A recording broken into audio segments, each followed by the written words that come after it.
अब से कुछ दिन पहले कनाडा के विनिपेग शहर में एक कुख्यात गैंगस्टर सुखा दुनके बहुत बुरी तरह से मारा गया। देवेंद्र बम्बिहा गैंग से ताल्लुक रखता था सुखा दुनके। उसकी मौत को आज देखा जाए तो 10 दिन का वक्त बीत चुका है।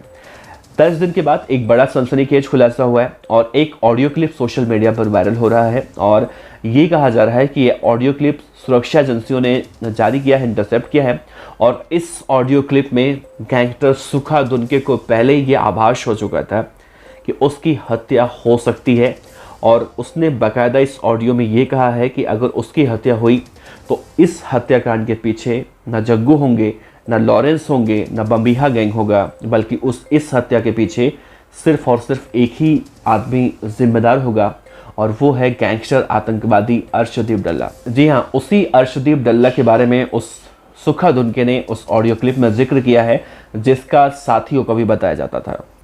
अब सवाल उठ रहा है कि इस ऑडियो क्लिप के सामने आने के बाद आखिर अर्शदीप डल्ला और सुखा दुनके के बीच की जो दोस्ती थी उसमें दरार कब पड़ी, इसको लेकर अब कई बातें की जा रही हैं। तो आज के इस वीडियो में इस बात की चर्चा करेंगे।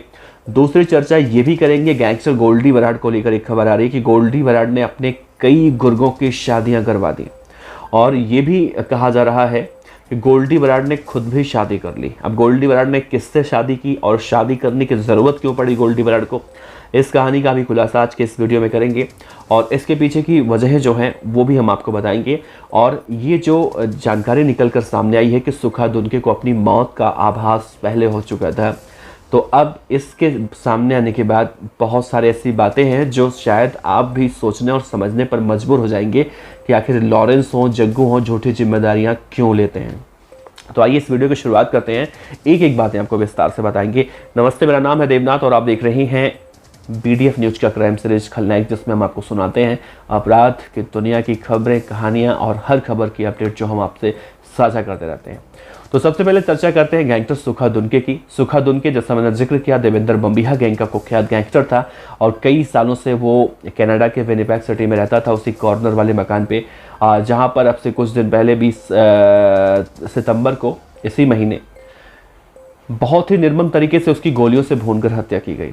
इस हत्याकांड के बाद गैंगस्टर लॉरेंस ने इस हत्याकांड की जिम्मेदारी ली, जग्गू भगवानपुरिया ने भी जिम्मेदारी ली और जोता होशियारपुरिया ने भी इस हत्याकांड की जिम्मेदारी ली। सोचिए, तीन गैंगस्टर एक गैंगस्टर की हत्या की जिम्मेदारी लेते हैं। लेकिन जब सुरक्षा एजेंसियों ने एक कॉल इंटरसेप्ट किया, उसमें जो सुना सुरक्षा एजेंसियों ने और जो अब शेयर हो रहा है, जो दावा किया जा रहा है, उसमें ये कहा जा रहा है कि अर्शदीप डल्ला से बहुत नाराज था गैंगस्टर सुखा दुनके और इन दोनों के बीच में खिचड़ी क्या पक रही थी जिसकी वजह से दोनों अलग हो चुके थे। क्योंकि देखिए, खबरें पहले ये भी आई थी कि अर्शदीप डल्ला और सुखा दुनके दोनों एक साथ विनिपेग सिटी के उस कॉर्नर वाले मकान में, कोठी में एक साथ रहा करते थे।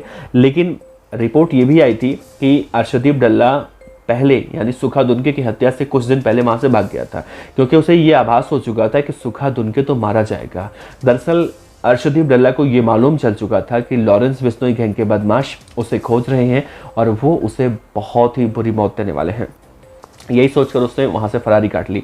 अब अर्शदीप डल्ला के चले जाने के बाद सुखा दुनके अकेला पड़ गया और कहा जा रहा है कि सुखा दुनके अकेला नहीं होना चाहता था क्योंकि ये जो गैंगस्टर होते हैं, दरअसल इनको हम आसान भाषा में अगर समझने की कोशिश करें तो अगर ये गैंगस्टर एक आम इंसान की तरह रहे तो इनके लिए बहुत दिक्कतें हो जाती हैं। आम इंसान जैसे हम और आप आम इंसान हैं और हम अपने घर पर रहते हैं या बाहर निकलते हैं, कहीं भी जाते हैं तो आराम से जाते हैं और वापस आ जाते हैं। कभी कभी हमारे साथ भी हादसा हो जाता है, वो एक इत्तेफाक है या फिर एक एक्सीडेंट कहा जाएगा।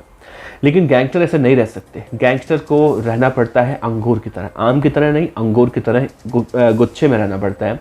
अगर वो गुच्छे से टूटेंगे तो या तो मार दिए जाएंगे, सड़ जाएंगे, मर जाएंगे। तो इसी वजह से ये कहा जाता है कि भाई वो एक गुच्छे में रहते हैं, यानी कि एक गैंग में रहते हैं और जब तक वो गैंग में रहते हैं तब तक वो जिंदा रहते हैं और जैसे ही गैंग से बाहर निकलते हैं या तो मार दिए जाते हैं या फिर अंगूर की तरह सड़ जाते हैं और अपने आप खत्म हो जाते हैं। तो गैंगस्टर सुखा दुनके को इस बात का एहसास, आभास पहले हो चुका था कि अर्श डल्ला जब उसका साथ छोड़ चुका है तो अब उसे मार दिया जाएगा और उसने बाकायदा इस बात की तस्दीक उस ऑडियो में की है। उसने उस ऑडियो में ये कहा है कि अगर मैं मारा गया, कभी भी मैं मारा गया, 2 महीने पहले का ऑडियो बताया जा रहा है, तो उसकी जिम्मेदारी सिर्फ और सिर्फ गैंगस्टर आतंकवादी अर्शदीप डल्ला की होगी। अब उसे सवाल उठता है कि कैसे इस बात का एहसास था कि वो मारा जा सकता है। तो कहा यह जा रहा है कि अर्शदीप डल्ला ये नहीं चाहता था कि सुखा दुनके पूरी तरह से जो ड्रग्स का एडिक्टेड था, जिसकी वजह से उसने पंजाब छोड़ा, नौकरी छोड़ी, अपने घर वालों को छोड़ा, और उसी नशे की वजह से अर्शद डल्ला ने उसे छोड़ दिया, क्योंकि उसे पता था इसी नशे की वजह से अर्शद डल्ला भी एक दिन मारा जा सकता है। और अर्शद डल्ला काफ़ी समझदार और चालाक गैंगस्टर आतंकवादी कहा जाता है। तो अगर सुखा दुनके ने ड्रग्स छोड़ दिया होता तो शायद वो उसकी हत्या नहीं करता, या फिर नहीं करवाता, या फिर नहीं छोड़ता उसको। अब करना करवाने की बात मैं इसलिए कह रहा हूँ क्योंकि अभी तक ये साफ नहीं हुआ कि हत्या करवाई किसने, क्योंकि इसके दावेदार बहुत खड़े हो रहे हैं। अब जब सुखा दुनके अकेला पड़ गया तो उसे लगा कि भाई अब तो कोई भी उसे मार सकता है आकर, क्योंकि जब तक अर्शदीप डल्ला उसके साथ था तब तक उसे लग रहा था कि हो ना हो वो सेफ है, महफूज है। और इसके पीछे की एक बड़ी वजह और देखी जा रही थी कि क्योंकि सिद्धू मूसेवाला की जब हत्या हुई थी उसके बाद गोल्डी बराड़ कनाडा छोड़कर अमेरिका भाग गया था। तो उसे लगा कि भाई गोल्डी तो यहाँ पर नहीं है, लेकिन ऐसा नहीं है लॉरेंस बिश्नोई गैंग के बदमाश यहाँ पर नहीं है। तो गोल्डी के नहीं रहने से उसे थोड़ा सा सुकून या राहत ज़रूर मिल रहा था, तभी उसने अर्शदीप डल्ला के जाने के बाद 2 महीने तक वहाँ पर अपना समय बिताया, दिन काटा। लेकिन अंतोगत्वा वो मारा गया। तो अब ये जानकारी निकल कर सामने आ रही है दोस्तों कि सुखा दुनके की हत्या का जिम्मेदार गैंगस्टर अर्शदीप डल्ला है। और डल्ला ने ऐसा क्यों किया वो भी हमने आपको बताया कि डल्ला दरअसल चाहता क्या था। डल्ला आज के मौजूदा वक्त में बहुत ताकतवर और पावरफुल व्यक्ति अगर कहा जाए तो शायद गलत नहीं होगा, क्योंकि उसके पीछे पूरी एक फ़ौज खड़ी है खालिस्तानियों की। लेकिन उसके राइवल गैंग की हम अगर बात करें तो उसका कहीं ना कहीं देखा जाता है उस पर भारी पड़ता है लॉरेंस बिश्नोई। सोचिए, लॉरेंस बिश्नोई को अगर हम गैंगस्टर से बिल्कुल अलग रख दें एक पल के लिए, तो लॉरेंस बिश्नोई अभी जहाँ पर है जेल में, वहाँ से अगर उसको आज़ाद कर दिया जाए, ऐसा मैं नहीं कह रहा हूँ, एक मैं काल्पनिक बातें कर रहा हूँ, आज़ाद करने के बाद ये कहा जाए कि भाई अब तुम अपना काम खुलेआम कर लो, खालिस्तानियों को मार दो, तो लॉरेंस बिश्नोई फिर क्या करेगा। और यही सबसे बड़ी वजह है कि अर्शदीप डल्ला आज के मौजूदा वक्त में सबसे पावरफुल व्यक्ति बन चुका है, क्योंकि लॉरेंस बिश्नोई मौजूदा वक्त में जेल में है, गोल्डी बराड़ अमेरिका में है। तो बम्बिहा गैंग के जितने गुर्गे हैं वो उन पर भारी पड़ रहे हैं फिलहाल के लिए। लेकिन फिर भी लॉरेंस बिश्नोई और गैंग के बदमाश अपना काम इस तरह से अंजाम दे ही देते हैं। ये तो थी कहानी गैंगस्टर सुखा दुनके की, जो अपने मौत से पहले उसने बता दिया था कि मैं मारा जाऊंगा, आज नहीं तो कल, कल नहीं तो परसों, परसों नहीं तो 2 महीने के बाद। मारा जाना तो बिल्कुल तय है, उसे पता था, और शायद इसीलिए उसने उस ऑडियो क्लिप को सेव कर रखा था, कहीं रखा था, या फिर इंटरसेप्ट किया गया। इस बात की जानकारी अब निकल कर सामने आ रही है। दूसरी बात, अब हम आपको बताते हैं गैंगस्टर गोल्डी बराड़ के गुर्गों की शादी को लेकर, क्योंकि कहा जा रहा है गैंगस्टर गोल्डी बराड़ ने अपने कई गुर्गों की शादियां करवाई हैं, और ये भी कहा जा रहा है कि उसने अपनी शादी भी की है। तो दरअसल इसके पीछे सबसे बड़ी वजह ये देखी जा रही है कि गैंगस्टर गोल्डी बराड़ को जब लगा कि वो पकड़ा जा सकता है, क्योंकि अब भारत की जो खुफिया एजेंसियां हैं वो बहुत एक्टिव हो चुकी हैं, और सिद्धू मूसेवाला की हत्या के बाद तो और भी ज़्यादा एक्टिव हुई थी। तो गोल्डी बराड़ की तलाश हर जगह की जाने लगी। इंटरपोल के जरिए रेड कॉर्नर नोटिस भी जारी किया गया। तो गोल्डी बराड़ को इसके बाद अमेरिका में जाना था, तो उसने अपने सभी साथियों को, कहा जा रहा है कि अफ्रीकन मुल्क की लड़कियों से शादी करवाई पैसे देकर, और इस शादी का मकसद जो था सिर्फ और सिर्फ कागजी था और कुछ भी नहीं, ये जानकारी भी आ रही है। और उसमें गोल्डी बराड़ भी हो सकता है, ऐसा भी कहा जा रहा है। मैं इसको कंफर्म नहीं कर रहा हूँ, हो सकता है, क्योंकि ऐसा कयास लगाया जा रहा है।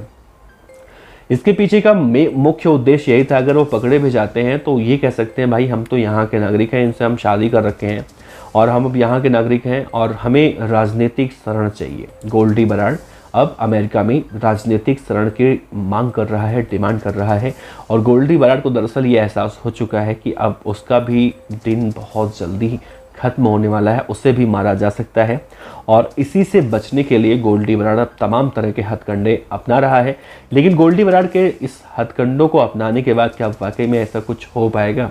खैर, ये तो भविष्य के गर्भ में छिपा हुआ है। लेकिन एक बात और मैं आपको बता दूं, कहा यह जा रहा है कि भारतीय खुफिया एजेंसियां, पुलिस गोल्डी बराड़ के पीछे लग चुके हैं और उसका ठिकाना भी मालूम चल चुका है। पंजाब के मुख्यमंत्री ने तो उसकी गिरफ्तारी करवा दी थी आज से करीब 1 साल पहले, हालांकि वो कोरी अफवाह खबरें थी। लेकिन इन सबको अगर दरकिनार कर दिया जाए, रख दिया जाए, अब आते हैं लॉरेंस बिश्नोई, जग्गू भगवानपुरिया और गैंगस्टर जोता होशियारपुरिया के ऊपर। तो आपको याद होगा जब सुखा दुनके मारा गया था उसके बाद जिम्मेदारी लेने का खेल शुरू हो गया था। अब ये जो ऑडियो रिकॉर्डिंग निकल कर सामने आया, इसकी माने तो सुखा दुनके तो ये कह रहा है कि भाई उसकी हत्या हो सकता है कि अर्शदीप डल्ला नहीं करवा दिया हो। ये चर्चा का विषय है, जांच का विषय है, जांच चल रही है। लेकिन जो दावे अलग अलग से लिए जा रहे हैं, इनमें से यकीन मानिए आप, मारने वाला व्यक्ति तो एक ही हो सकता है और दावेदार चार चार खड़े हैं, तो कौन मार सकता है उसको, ये बड़ा सवाल उठता है। लेकिन अब देखा जाए तो झूठ कौन बोल रहा है और क्यों बोल रहा है? लॉरेंस झूठ बोल रहा है, जग्गू झूठ बोल रहा है, जोता होशियारपुरिया झूठ बोल रहा है, या अर्शदीप डल्ला के बारे में जो बोल रहा है वो बातें झूठी हैं? ये खैर अलग अलग बातें हैं, अलग अलग मतभेद हो सकते हैं इस पर। और आपका क्या कहना है? क्या लॉरेंस बिश्नोई ने ही इस हत्याकांड को अंजाम दिलवाया था? मौत से पहले उसे कैसे आभास हो चुका था सुखा दुनके को कि वो मारा जाने वाला है? इन सब बातों की समीक्षा आप कीजिएगा और नीचे कमेंट बॉक्स में अगर हो सके तो ज़रूर लिखिएगा। आपका बहुत बहुत शुक्रिया। ऐसे ही देखते रहिए, प्यार देते रहिए। नमस्ते, जय।